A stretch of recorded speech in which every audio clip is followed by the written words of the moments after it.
Go back to the monetary theory. Let's talk about the base of all of this. What is money? Money is economic energy. If you have wealth, if you have $1 billion and you want to store your wealth or your economic energy for 100 years, you have to figure out what asset you're going to trade it into. And there are all sorts of assets. If you think hard about it and think about frequency, when you're moving money at high frequency, like every day to buy coffee or to pay your bills, that's normally a currency, and you need a currency asset like the yen or the dollar or the euro or the peso. And when you're actually using your economic energy at low frequency, you're going to hold it for a decade or for 30 years. You don't store your 30-year money in the peso or the euro or the dollar. You would buy a building with it, or you would buy a sports team with it, or you would buy a stock with it, or you might buy some artwork with it, or you might buy natural gas rights. You would buy something different that you think will hold its value more than the peso or the yen or the dollar.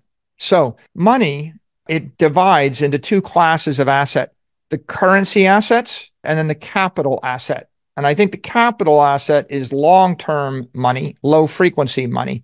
The currency asset is short-term, high-frequency money. Now, MicroStrategy wanted to find that capital asset, and we thought about buying buildings, and we thought about buying artwork, and we thought about buying Apple stock or the S&P index. And what we realized is the ideal capital asset is crypto property. If I could create a city in cyberspace, but you couldn't make any more land in the city, and there was no property tax and no mayor, that's better than Manhattan.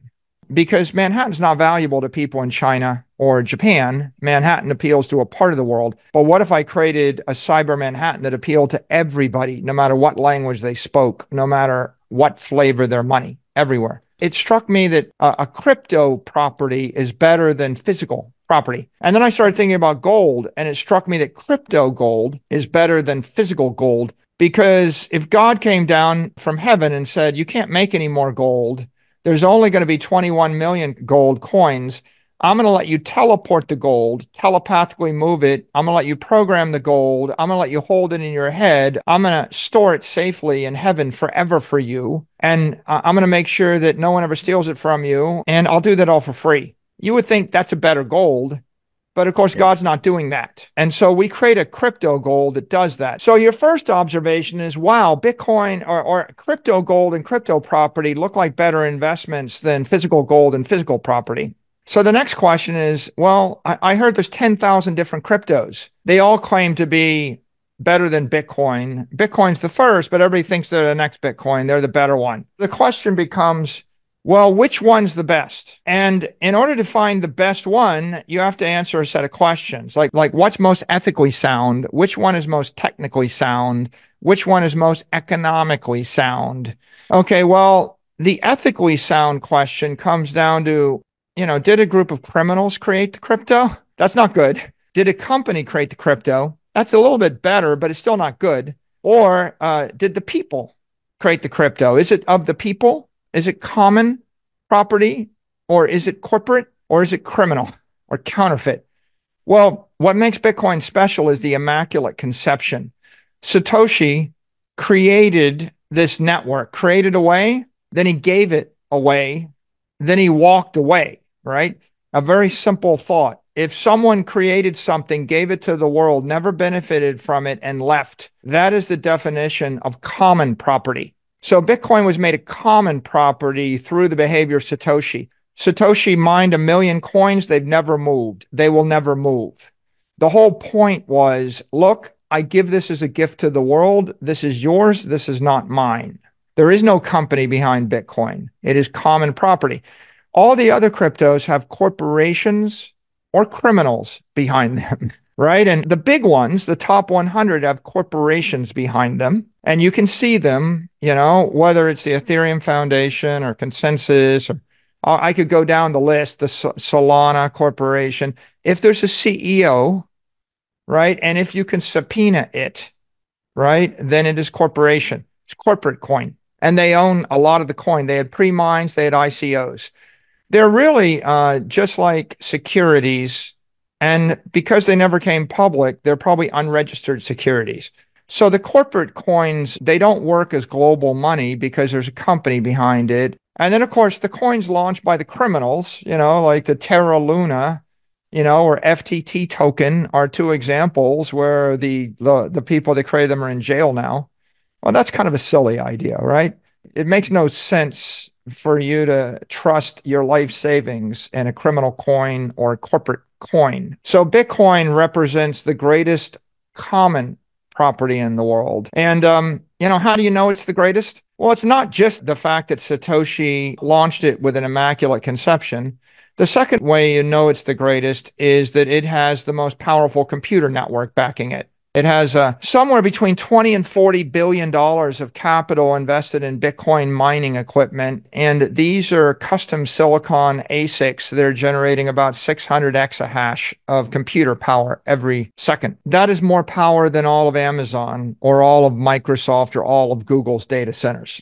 So it's the most powerful computer network in the world for protecting your property. The third thing that it has behind it is the most electrical energy. So it's a very decentralized network of digital power. The fourth thing it has hundreds of thousands of node holders. And they've got Bitcoin nodes and they're running them everywhere in the world. And they're using that to independently validate the network and keep track of every transaction. So it's the most decentralized of the networks. The next thing it has is 200 million plus holders who have invested collectively something around $700 billion or more of real capital. Remember the story of MicroStrategy? We put $7.5 billion into the network in order to get 1%. Well, if you actually look at the 200-week simple moving average, or you look at all the trading patterns, or you look at MicroStrategy and scale up, you can divine that someone took about $700 billion of real money and invested it in Bitcoin. Now, what's the most amount of real money that's been invested in the second best thing? Not even 1% of that. I'll say it again, not even 1% of that. So all of the smart money in the world looking for the world's greatest crypto property or the world's greatest digital capital network, all of the smart money has picked Bitcoin. What does the stupid money do? The stupid money gambles, and that's okay if you're drunk or if you're having fun for the weekend, and if you want to gamble, you can do that. But if you're actually thinking to invest your capital for your family 30 years from now, to save your corporation, to save your country, to save your family, to save your institution, you don't gamble away your treasury in Vegas, or Macau, right? When I say there's no second best, Bitcoin's got the most economically sound protocol. It's the thing least likely to be corrupted, debased, inflated away. It's got the most technically sound protocol. It's never been hacked. It's the least likely thing that you could own to be hacked. And why is that important? Because if it's not ethical, the regulators will designate it an unregistered security or a criminal enterprise, and they'll shut it down. And that's what's happening right now. The reason that there are 22 spot Bitcoin ETFs is because the regulators deem Bitcoin to be the ethical commodity, the superior commodity. So if you're actually trying to pick the winner, there is a winner. When you're investing in digital devices, you better pick Apple. When you're investing in digital information or digital search, you better pick Google. When you're investing in digital relationships, you better pick Meta.